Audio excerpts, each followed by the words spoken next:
Api di tubuhku akan selalu menyala jika kayu api selalu ditambah. Kayu api itulah generasi muda, di tangannya lah bergenggam masa depan bangsa. Mau dibawa kemana? Arah nahkoda kapal bangsa Indonesia. Assalamualaikum warahmatullahi wabarakatuh. Dewan Juri yang terhormat, perkenalkan, saya Muhammad Arif Rahman Hakim, mahasiswa Teknik Elektro dan Veteran Jakarta angkatan 2020 dan didampingi oleh Pak Ahmad Supriyadi PSTMT selaku dosen pembimbing saya. Baik, maka dari itu izinkanlah saya dengan bangga mempresentasikan esai ilmiah saya dengan judul SPIN Smart Pantau Infus, alat pendeteksi cairan infus otomatis berbasis ESP32 terintegrasi dengan ponsel pintar. Baik, teknologi berkembang dengan sangat pesat di setiap sektor kehidupan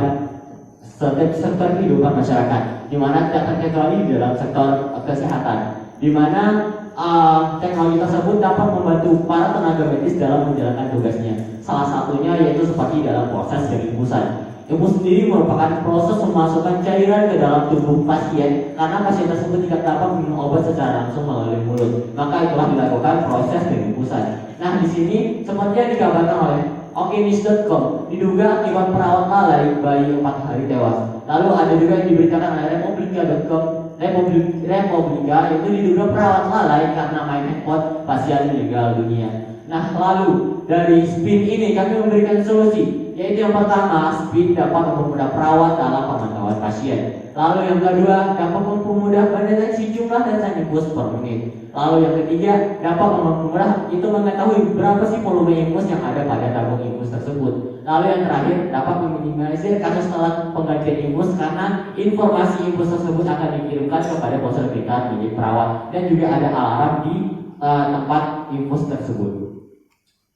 Baik, ini adalah desain dari alat pendeteksi cairan infus, di mana pada bagian atas yang kotak itu adalah kotaknya, di mana di situ ada controller, ada sensor roll cell yang akan mengukur berat dari tabung infus tersebut yang akan dikonversi menjadi berapa sih volume tabung infus tersebut. Lalu di bawah itu ada sensor fotodioda. Nah, sensor fotodioda ini digunakan untuk mendeteksi jumlah tetesan infus yang jatuh dari tabung infus ke dalam chambernya. Nah, itu akan disesuaikan dengan berapa sih set awal yang diinginkan oleh perawat ataupun dokternya. Dan nantinya ketika tetesannya itu terlalu besar atau terlalu kecil itu akan diatur menggunakan motor DC, yaitu akan mengatur tetesan infusnya akan diperbesar atau diperkecil alur dari tetesan infus tersebut.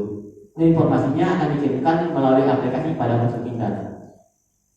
Oke, selanjutnya ini adalah desain dari alat pendeteksi infusnya. Seperti yang telah saya sampaikan tadi, kita menggunakan microcontroller itu ESP32 ya di sini. Lalu ada sensor load cell sebagai alat untuk mengukur berat tabung infusnya, ada sensor fotodioda untuk mengukur tetesan infus menitnya, lalu ada alarm dan juga informasinya akan disampaikan microcontroller ke Firebase, lalu dari Firebase akan disampaikan kepada aplikasi.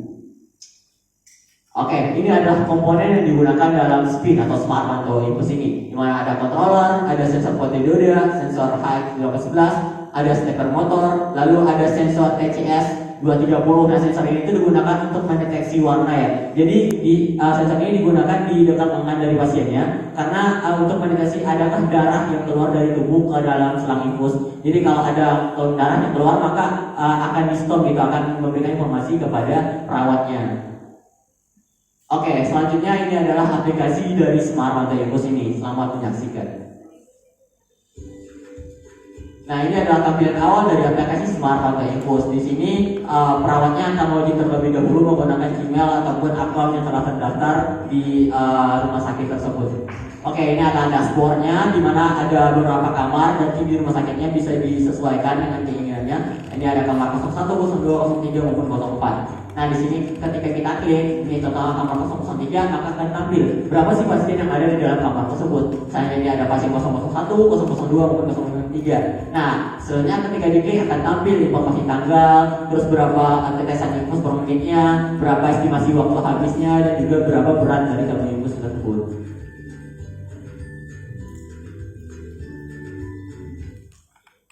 Baik, Dewan Juri yang terhormat, ini adalah tampilan dari Firebase-nya. Ketika mikrokontroler tersebut kan telah mendeteksi informasinya dari sensor-sensor, maka informasinya akan disampaikan ke Firebase. Dari Firebase ini nantinya yang akan disampaikan ke dalam aplikasi milik ponsel pintar.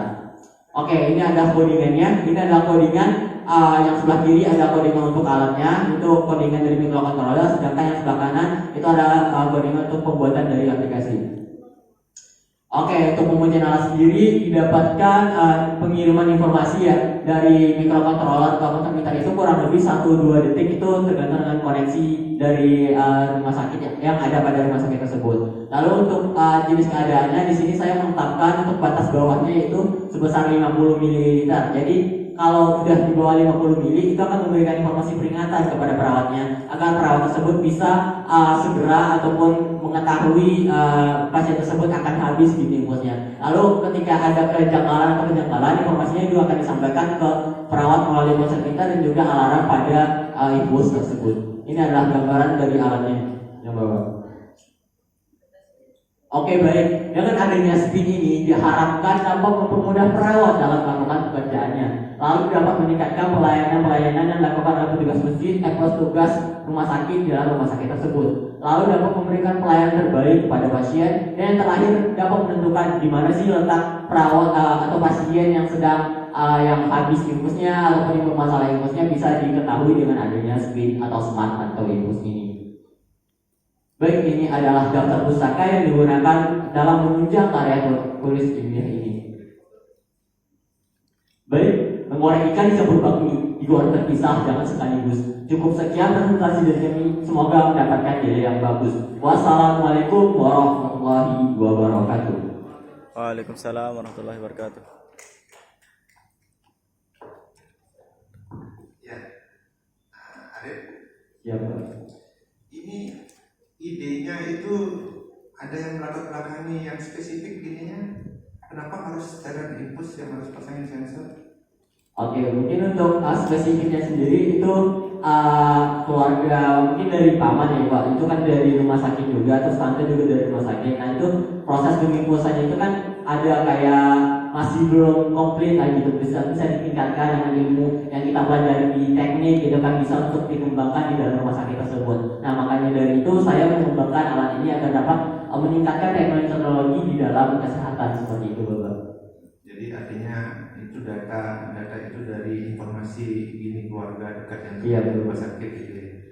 Artinya begini ya, saya kan beberapa kali juga dipasang infus gitu kan. Ya kadang-kadang kita nggak tahu apa namanya, kadang-kadang kan di set ininya tetesan itu mungkin menurut perawat berapa gini ya, berapa tetes per menit atau per apa gini satuan mereka kan. Kadang-kadang kita merasa kok pelan sekali ini kita besarkan sendiri gitu. Jadi itu sebenarnya itu juga bisa dikontrol, diatur gini ya dengan alat ini ya. Bisa dikontrol Bapak. Jumlah tetesannya akan dihitung dengan sensor fotodioda. Jadi sensor fotodioda itu akan menghitung adanya tetesan, dia akan on gitu Bapak. Jadi sensor tersebut akan on dan akan memberikan informasi kepada microcontroller kalau ada tetesan yang jatuh. Jadi itu akan diatur dengan dikalikan dengan waktu. Jadi misalnya 1 menit itu butuh 20 tetesan, maka harus 20 tetesan yang dihitung dari sensor fotodioda tersebut Bapak. Ya berarti enggak ada gambarnya enggak? Karena kalau yang infus manual itu kan ada kayak macam roda. Iya, itu roda. Nah, roda itu yang diganti Bapak dengan ini.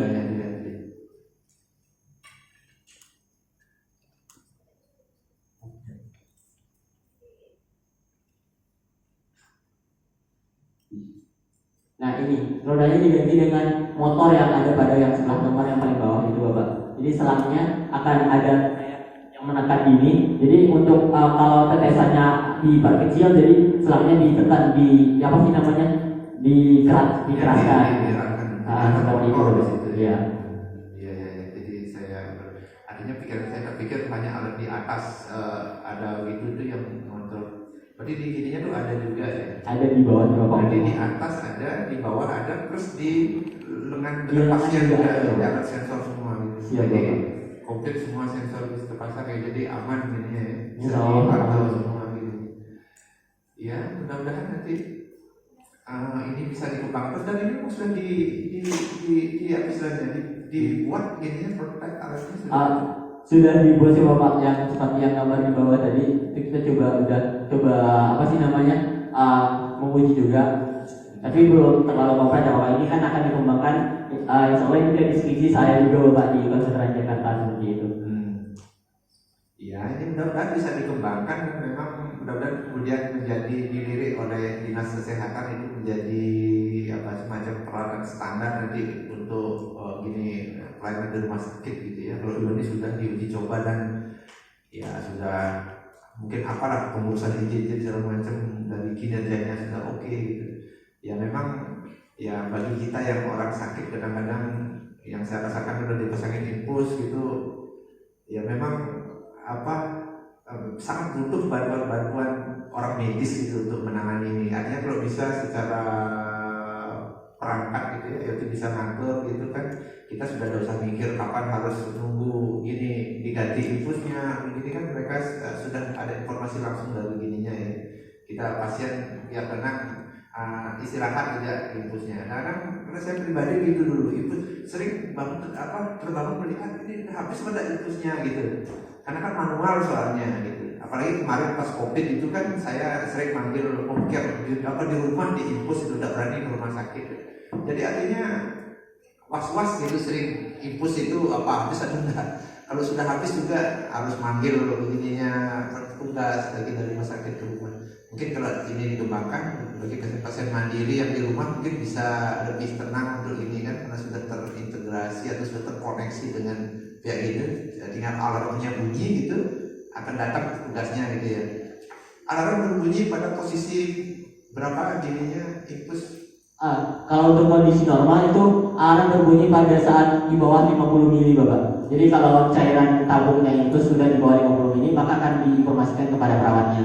Serta juga kalau dalam kondisi misalnya tabung infusnya itu tidak sesuai dengan tetesan yang jatuh itu juga akan berbunyi. Lalu juga pada saat darahnya atau ada deteksi darah itu juga akan berbunyi Bapak. Oh iya, jadi sudah cukup komplit ini ya. Hal-hal yang perlu diwaspadai saat itu ya. Oke, mungkin itu. Ya Bapak, terima kasih Bapak. Oke Mas Hakim, Arif Rahman Hakim, waktunya sudah habis. Saya tanya mungkin 1 menit saja. Ini yang dideteksi cairannya apa jenis infusnya? Oke, untuk yang dideteksi ini adalah jumlah volume dari cairannya Bapak. Yang di atas itu jumlah volumenya yang tabung atas, sedangkan yang di bawah itu jumlah tetesan yang jatuh dari tabung tersebut ke dalam sumbernya seperti itu Bapak. Jenis infus itu kan beda-beda ya? Siap. Tahu berapa jenis infus? Kalau untuk jenis infusnya sendiri ini masih dalam batasan masalah dari karya tulis ini Bapak. Jadi untuk apa sih jenis infus tersebut masih diserahkan kepada perawat atau dokter di rumah sakit tersebut yang mengatur berapa jenis infus atau apa jenis cairan infus yang digunakan di dalam proses peninfusan tersebut. Karena secara umum dia ada yang kristaloid, ada yang koloid. Pasti netesnya itu beda-beda. Siap Bapak. Beda-beda. Sehingga kalau misalnya kita yang pengguna kan yang penting netes aja dia kan. Jadi karena ini namanya sensornya infus. Nah, sensornya itu bisa jadi 2 kategori berarti. Sensornya pada tetesannya atau sensor pada jenis yang cairan yang jatuh atau yang masuk ke situ. Iya Bapak. Untuk apa sih namanya tadi untuk mengatur jenis apa sih lupa. Jenis yang maaf tadi Bapak yang bilangnya yang pokoknya jenisnya itu kan bisa di awal Bapak. Jadi perawatnya bisa melakukan perhitungan dulu sesuai dengan teori yang telah didapatin mereka. Jadi misalnya didapat 20 tetesan. Nah, mereka melakukan set awal. Jadi pasien ini mendapatkan 20 tetesan per menit. Misalnya dengan cairan B didapat kalkulasinya 25 tetesan per menit. Nah, jadi perawatnya memasukkan 25 tetesan per menit seperti itu Bapak. Mas Hakim pernah diinfus? Belum sih Bapak. Nah, perlu sensasi mencoba rasa. Jangan dulu. Oke, thank you. Oke, baik. Ini closing sana. Baik, terima kasih kepada Dewan Juri yang terhormat atas tanggapan dari karya ilmiah dari saya. Terima kasih juga kepada teman-teman semuanya. Rizky Febrian, seorang musisi. Cukup sekian dan terima kasih. Wassalamualaikum warahmatullahi wabarakatuh.